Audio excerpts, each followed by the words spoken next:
Let's just try and keep it as PG Yes, as of course. Definitely. No promises. I used to be like, hi, nice to meet you. We're doing it wrong.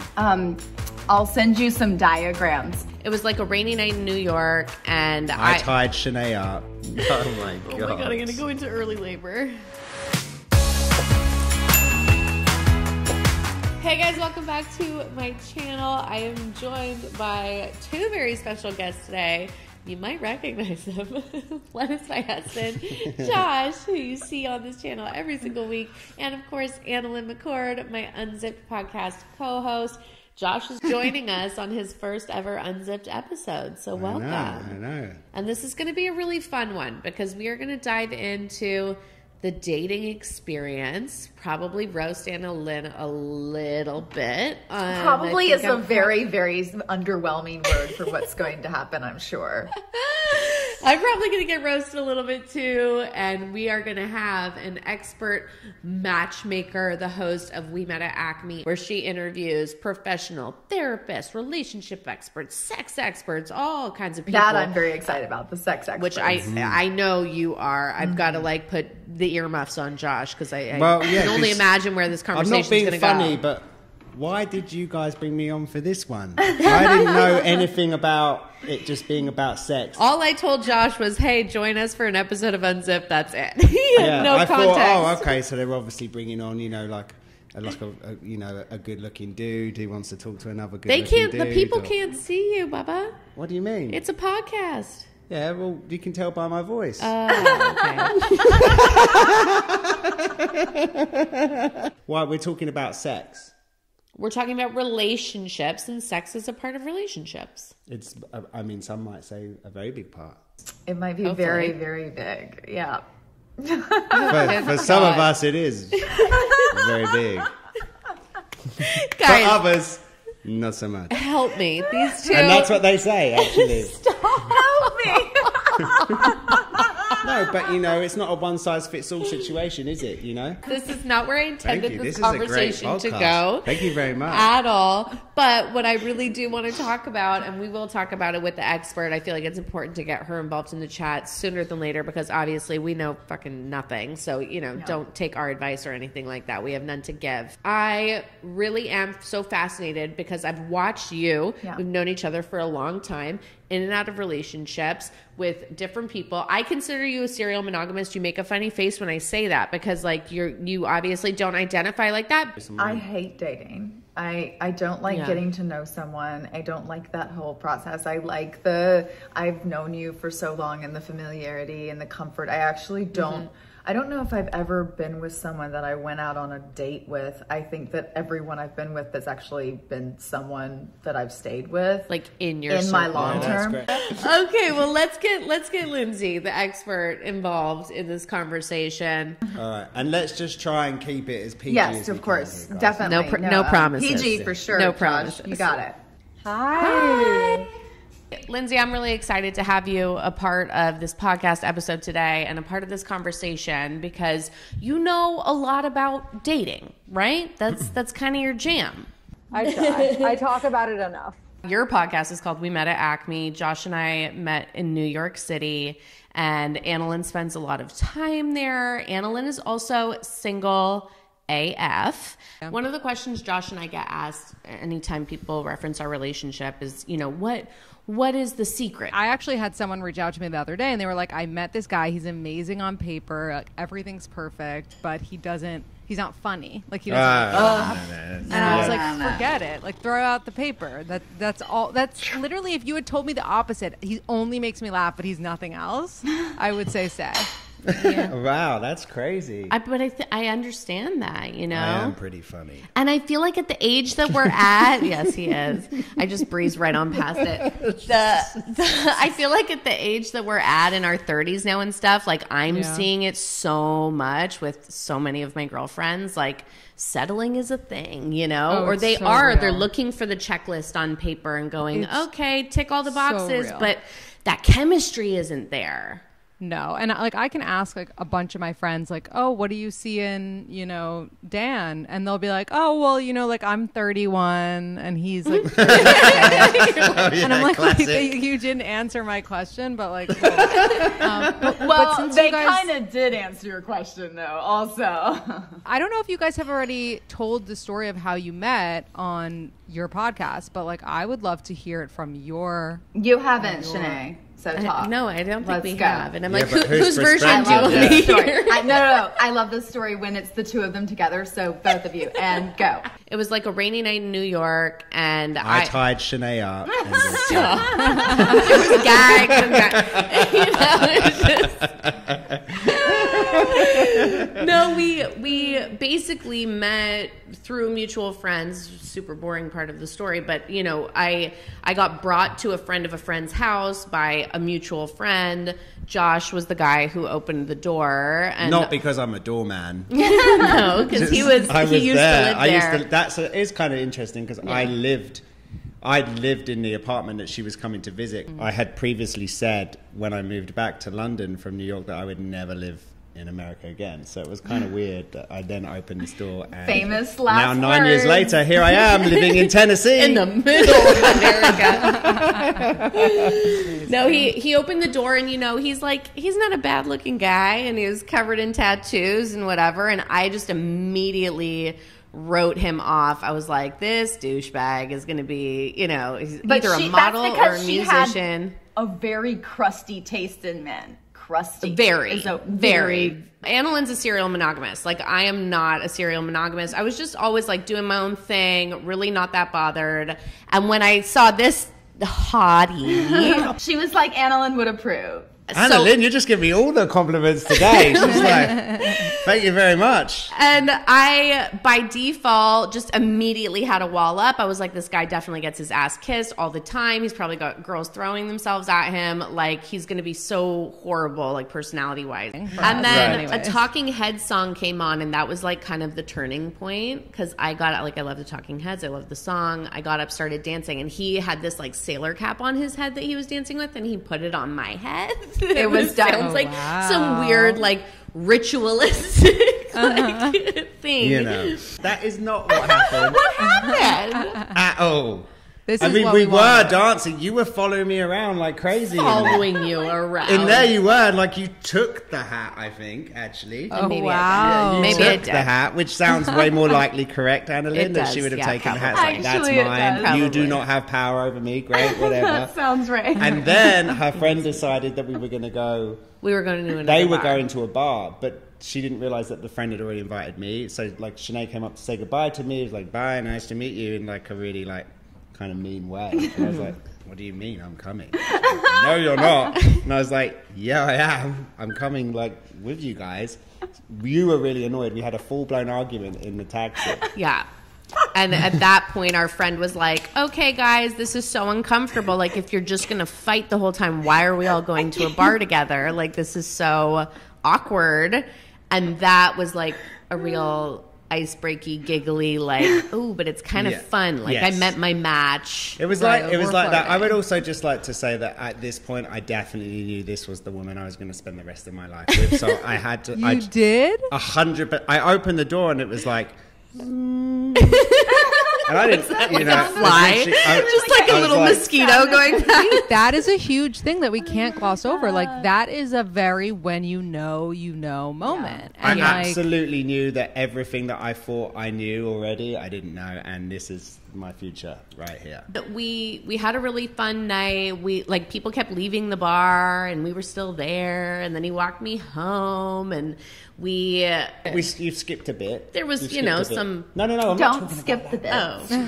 Don't skip bits. Okay, don't skip bits. We went over this. My friend, he was wasted, so we walked him home first. We did. And then I think you went to cross the street, and I took your hand. Right. And you were like, a little bit like, did he just take my fucking hand? And then we kind of held hands. And then we held hands, and then it started to rain a little bit. It's like a music video.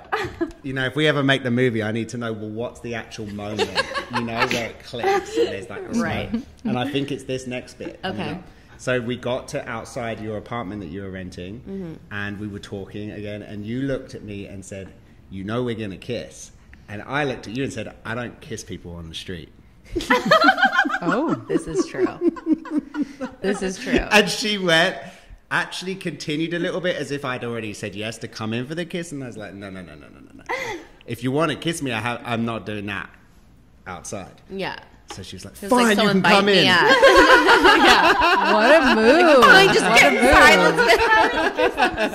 That is such a move. And here we are, 2 kids, 9 years later. And then a friend tagged us on Twitter, because this was before Instagram was even a thing, tagged us both in a picture, and that's how we got in touch, because we never exchanged numbers. And yeah, like he said, 9 years later, 2 kids later, like it's our kids that we get to tell the story that to. picture, what was funny about that photo? Really cute. So at the time, Shenae used to, in photos, and maybe Annalynne remembers this, she would pretend she had a moustache on her Yeah, finger, like I was so she would always always taking do that pictures in like that. photos. Annalynne, if you go back and look at photos of Shenae from that time, you'll see. Straub would know this. Yeah. Straub And would so know she this. was doing that in the bar in our first photo together, and then she did it, and then I went. And he has an actual mustache. Oh, that's amazing. So that was the first picture that we ever took together. Yes. That's Yeah. amazing. And that was the first time I fingered Shenae.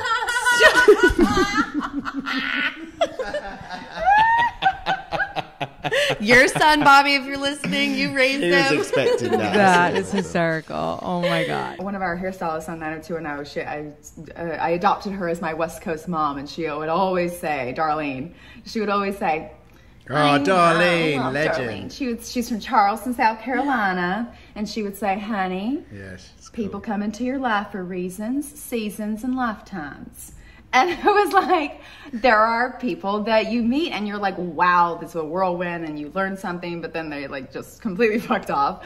And then there's people that are just like, maybe you grow into them, or it hits in a moment and they're there forever. Like, I don't know. I think that and again, it's up to what you believe. I think that's quite a magical thing to believe. So for me, I like it. But it's definitely the idea of humans being soulmates, and just whether it's friendship, whether it's partnership, parent, child, whatever. Like I think that there's something a little bit more kismet going on.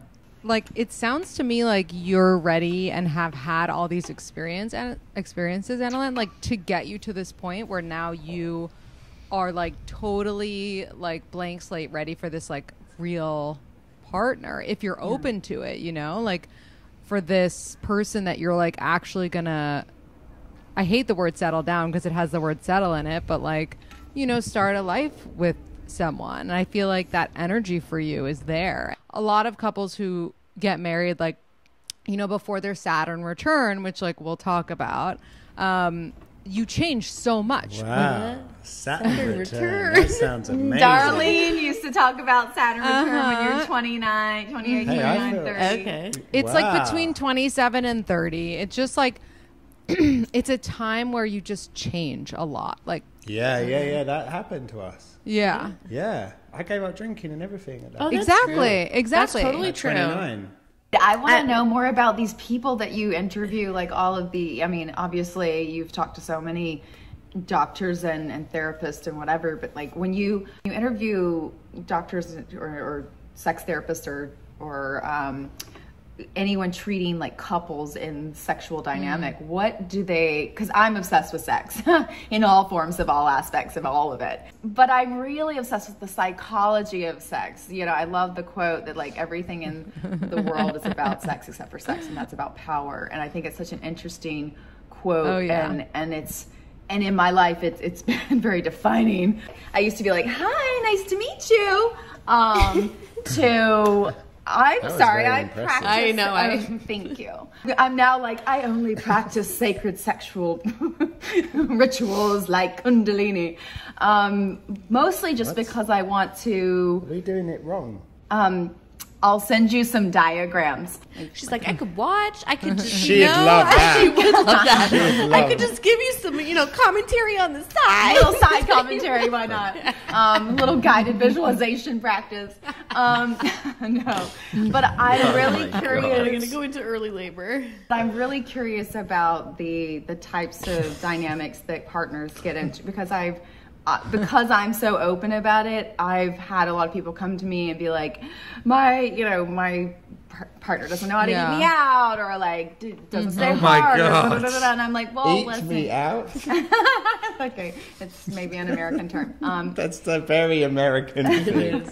No, that's like a very real thing, and we talk about sex all the time on the podcast, and we've had sex therapists and doctors, and actually we most recently had this woman, Emily Morse, who's amazing. She hosts a podcast called Sex with Emily. You guys should totally have her on your pod. Yes. So many women have never had an orgasm from sex, and that's for so many different reasons, but basically the biggest one is that like we're so in our heads. There's guys who like have ED and like can't get hard. Josh is like, I don't even know what that is. What is it? Erectile dysfunction. But it's a serious problem, and so like if sex is functioning and good and happy in your relationship, it's 10% of your relationship.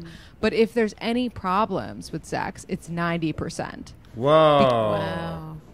Which That's is crazy. Wow. Wait, it's only 10% if it's good. If it's good, yeah, because like you're not focused Like on you're it. not right. overthinking it. You know, or like you're not like anything that. It's just, scheduling it. Well, it Yeah. depends how busy you are, but have 2 kids and then get back to me on that. What the? No, we do not schedule it. There's never. You tried to schedule I it did. one time. I was like, And I was listen, like- tonight, like, can we? He's like, don't do this. Like, it needs to be and what spontaneous. happened? What happened when you tried scheduling it like that? I don't know. We did it as you were talking about the Yeah, I schedule. think it's just talking about it. Like, I think we're good. There's a reason that we drink, and there's a reason that we do recreational drugs and whatever. Right. And I don't think that they're a bad thing in moderation. I think that we actually need a reprieve. If you're not doing practices that alleviate yourself from toxic stress, which we are under at all times, you need something that stops your mind from going. oh, totally. And if that can't be sex, then it should be masturbation if you have the time to do it, because that's self-care. Or make the time. 100%. Just make the time. Find the time. Find time for Josh it. is like a little kid in health class right now. We're like, he can't stop giggling. Do they know I'm here? He's like, they said penis. 10-15. That's very me. That is very me. you. You've got me summed up. But I think vices in general, you know, and we live in a culture now where everything is like super healthy and super restrained and super, you know, routine driven and all of that kind of stuff. And I totally get the positives of all of that. But to your point, Annalynne, like, I am for a good vice because I think we do need that shut off mode and something that is just purely enjoyable. Well, thank you, awesome. Lindsay, for participating in this conversation. I also just want to say a special thank you to Lindsay and Annalynne for making my husband wildly uncomfortable. It was highly enjoyable sitting here and watching him squirt. So amazing. It was a really good chat. It was a great. I mean, I was a little bit uncomfortable. I'm not going to lie. All right. Well, thank that's you for it. joining us, Lindsay, and unzipping with us quite literally.